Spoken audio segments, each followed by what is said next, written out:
Ration കടയിൽ നിന്ന് കിട്ടുന്ന മട്ടയരിയില്ലേ, അതുകൊണ്ട് നമുക്ക് ഒരു അടിപൊളി തേങ്ങാച്ചോറുണ്ടാക്കിയാലോ?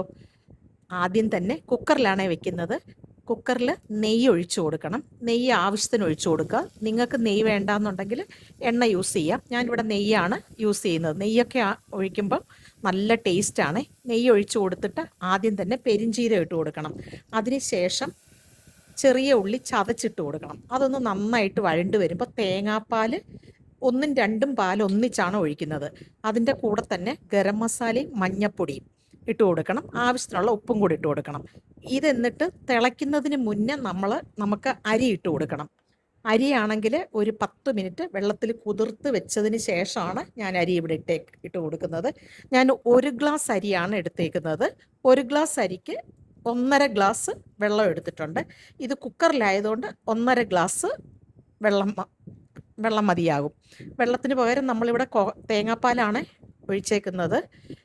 തേങ്ങാപ്പാൽ തിളയ്ക്കുന്നതിന് മുന്നേ നമുക്ക് അരി ഇടണം. അത് പ്രത്യേകം ശ്രദ്ധിക്കണം. ഇല്ലയെന്നുണ്ടെങ്കിൽ തേങ്ങാപ്പാലായതുകൊണ്ട് ചിലപ്പം തേങ്ങാപ്പാൽ പിരിയാൻ ചാൻസ് ഉണ്ട്.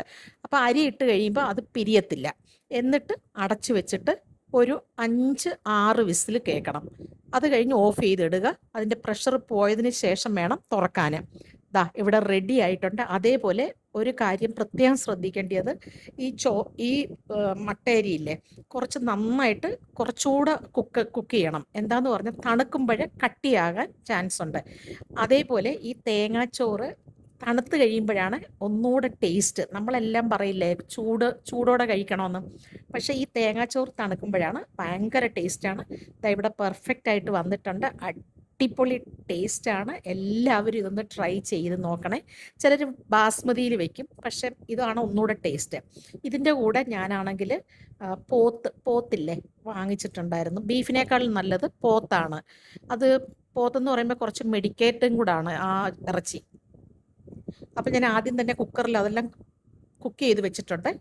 അപ്പോൾ എണ്ണയ്ക്കകത്ത് ചെറിയ ഉള്ളി ഇടുമ്പോൾ നല്ല ടേസ്റ്റ്. ചെറിയ ഉള്ളിയും പച്ചമുളകും സ്പൈസസ് എല്ലാം ഇട്ടതിന് ശേഷം അതിൻ്റെ പൊടികൾ, മസാല, മുളക് പൊടി, മഞ്ഞൾപ്പൊടി, ഗരം മസാല എല്ലാം ഇട്ട് കൊടുക്കണം. കുറച്ച് മുളക് പൊടിയും മഞ്ഞൾപ്പൊടി ഇട്ടിട്ടാണ് ഇത് ആദ്യം തന്നെ കുക്ക് ചെയ്യുന്നത്. അതിൻ്റെ കൂടെ തന്നെ സവാളയും വെളുത്തുള്ളി, ഇഞ്ചി എല്ലാം ഇട്ട് കുക്ക് ചെയ്യും. അതിന് ശേഷമാണ് ചട്ടിക്കകത്ത് എണ്ണയൊഴിച്ച് നമ്മളിത് വഴറ്റിയെടുക്കണം. കുറച്ചുകൂടെ എണ്ണയൊഴിച്ചിട്ട് നന്നായിട്ട് വഴറ്റണം. ലാസ്റ്റ് കുറച്ച് കുരുമുളകിൻ്റെ പൊടി ഇടണം. ഗരം മസാല വേണമെന്നുണ്ടെങ്കിൽ ഒന്നുകൂടി ഇടാം. പക്ഷെ ഞാനിവിടെ ആദ്യം ഇട്ടതാണ്. പിന്നെ അതിന് ശേഷം ഗരം മസാല ഇട്ടിട്ടില്ല. അടിപൊളി ടേസ്റ്റാണ്. ഇത് ഭയങ്കര കോംബോ ആണ്. ഈ തേങ്ങാച്ചോറും ഈ നോൺ വെജ് എന്ന് പറഞ്ഞാൽ മട്ടൻ കറിയാണ് ഇതിന് ഭയങ്കര കോംബോ. ഇതും കുഴപ്പമില്ല, നല്ല ടേസ്റ്റാണ്. അപ്പോൾ എല്ലാവരും ഇതൊന്ന് ട്രൈ ചെയ്ത് നോക്കണം. എല്ലാവർക്കും എൻ്റെ ഈ വീഡിയോ ഇഷ്ടപ്പെട്ടു എന്ന് വിചാരിക്കുന്നു. അടുത്ത നല്ലൊരു വീഡിയോ ആയിട്ട് വരുന്നത് വരെ ബൈ ബൈ.